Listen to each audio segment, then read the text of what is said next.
नवी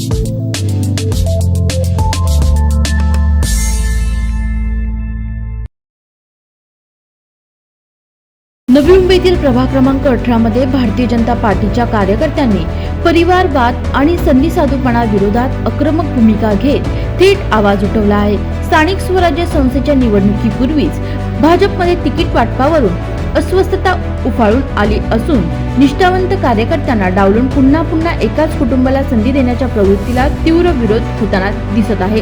सानपाडा येथील वडार भवनात शनिवारी पार पडलेल्या बैठकीत भाजपचे जुने व नवीन कार्यकर्ते मोठ्या संख्येने एकत्र आले होते।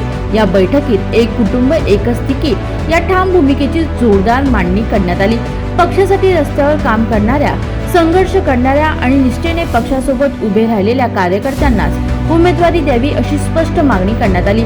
यावेळी भाजप नेते सतीश निकम यांनी तीव्र शब्दात नाराजी व्यक्त करत म्हटले की विधानसभा निवडणुकीच्या काळात पक्षाला अडचणीत असताना काही लोकांनी भाजपची साथ सोडून दुसऱ्या बाजूला उडी मारली।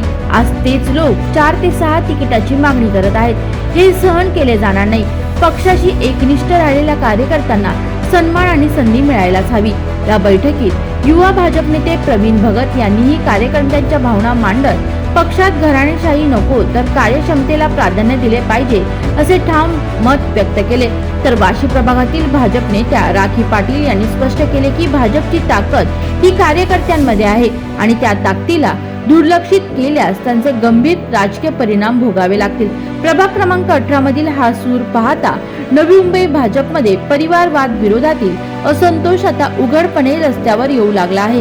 येणाऱ्या तिकीट वाटपात पक्ष नेतृत्व या आवाजाची कितपत दखल घेते याकडे संपूर्ण राजकीय वर्तुळाचे लक्ष लागले आहे। आता महाराष्ट्रात परिस्थिती अशी आहे की मागचे 10-11 वर्ष कुठलीच कार्यकर्त्यांची निवडणूक म्हणजे नगरपालिका महानगरपालिकांच्या निवडणुका झालेल्या नाहीत आणि आता पुढच्या 15 दिवसात महानगरपालिकांच्या निवडणुका लागलेल्या आहेत। मागच्या 10 वर्षामध्ये जवळजवळ 5-6 निवडणुका लोकसभा विधानसभेच्या झाल्या आहेत आणि या सगळ्या निवडणुकांमध्ये स्थानोस्थानी जागोजागी जे आहे ते भारतीय जनता पार्टीच्या निष्ठावान कर्मठ कार्यकर्त्यांनी आपल्या रक्ताचं पाणी केलेलं आहे। अक्षरशः घरोघरी दारोदारी जाऊन पक्षासाठी मतं मागितलेली आहेत आणि तीच परिस्थिती इथे आमच्या नवी मुंबईच्या प्रभाग क्रमांक 18 मध्ये आहे। आता तुम्ही बघितलंय की जवळजवळ 600च्या संख्येने कार्यकर्ते उपस्थित झाले होते।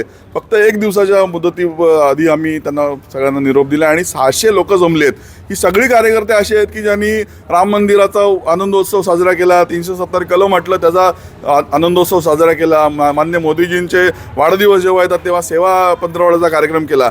पण दुर्दैवाने इथले जे जनप्रतिनिधी जे म्हणतात आणि ज्यांनी भारतीय जनता पार्टीत 6 वर्षापूर्वी प्रवेश केला आहे, लोकांचं म्हणणं असं आहे, मतदारांचं म्हणणं असं आहे, कार्यकर्त्यांचं म्हणणं असं आहे की कधी या लोकांना आम्ही ना जय श्रीराम म्हणताना बघितलंय, ना राम मंदिराचं त्यांनी कधी आनंदोत्सव व्यक्त केलाय, ना कधी त्यांनी मोदीजींचा जन्मदिवस मान्य केलाय।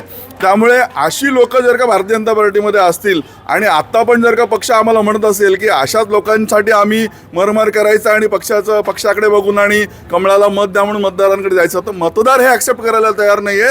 म्हणून आम्ही ही कळकळीची विनंती पक्षाला करतोय की अशा जे काही लांडगे ज्यांना म्हणायचं ना की फक्त ज्यांनी वाघाचं कातडं ओढून मतदान जवळ आलंय म्हणून ज्या पद्धतीने भारतीय जनता पार्टीचा फक्त उपयोग करण्याचा एक दृष्टिकोन ठेवून जे काम करतायत, अशा सगळ्यांचा चेहरा जो आहे तो आमच्या वरिष्ठांनी ओळखावा। कुणाच्या तरी सांगण्यामध्ये येऊन ग्राउंड परिस्थिती काय आहे, तर ग्राउंड परिस्थिती मागच्या 24ला हे पक्ष सोडून गेले होते।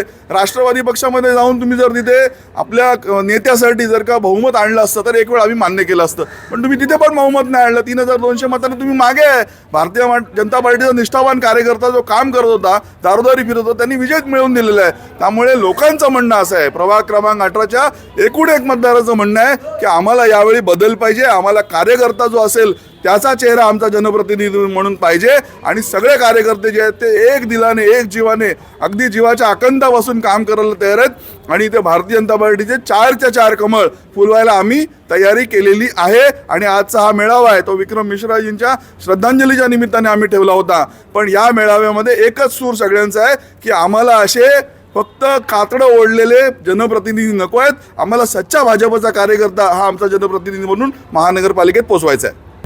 सभाई विक्रम मिश्राजी यांच्या शोकसभेनिमित्त आम्ही सर्व जमलेलो आहोत, परंतु सर्व कार्यकर्त्यांची एकच घोषणा आहे का येणाऱ्या निवडणुकीमध्ये निष्ठावंत कार्यकर्त्यांना तिकीट द्या, घराणेशाहीला नको।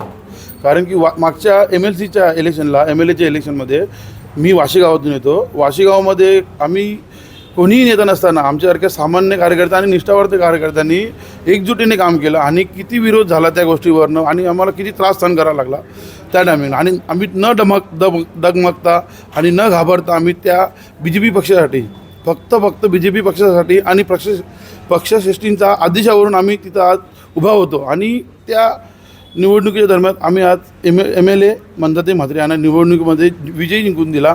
यासाठी आम्ही आज पक्षश्रेष्ठीला आमचं निवेदन आहे की आमच्यासारख्या निष्ठावंत कार्यकर्त्यांकडे लक्ष द्या, जेणेकरून पुढे BJPचा प्रचार जारी राहील. बघितलं की 50% आरक्षण हे महिलांना आहे. त्या महिलांचं आरक्षण घेण्यासाठी मी सुद्धा एक उमेदवार म्हणून मी इथं आलेली आहे. आज बघितलं आपण की प्रभाग क्रमांक 18 येथे घराणेशाहीचा खूप इथं जय जयकार होत चाललेला आहे. ह्या घराणेशाहीला दाबण्यासाठी आणि त्यांचा विरोध करण्यासाठी आज सानपाडामधील तसंच वाशेगावमधील प्रभाग क्रमांक 18मधून सर्व निष्ठावंत BJPचे कार्यकर्ते आपण इथे उपस्थित आहोत. आज आपण बघितलं की हे जे घराणेशाही जे इथं आलेली आहे त्या लोकांनी विधानसभेनंतर पुन्हा एकदा BJP पक्षामध्ये प्रवेश केला असताना त्यांनी आजपर्यंत जी बॅनरबाजी केली, कोणते उपक्रम राबवले, कोणते कार्यक्रम राबवले, त्या कार्यक्रमामध्ये आम्हाला आजपर्यंत बघायला मिळालं नाही का त्यांनी कोणता प्रोटोकॉल किंवा कोणता पक्षाचं चिन्ह त्यांनी तिथे लावलेलं असेल. कोणत्याही पक्षश्रेष्ठी नरेंद्र मोदीजी साहेब असू दे, अमित शहा असू दे, देवेंद्र फडणवीस साहेब असू दे किंवा येथील असलेल्या अध्यक्ष डॉक्टर राजेश पाटील ह्यांचा देखील त्यांनी फोटो लावला नाही.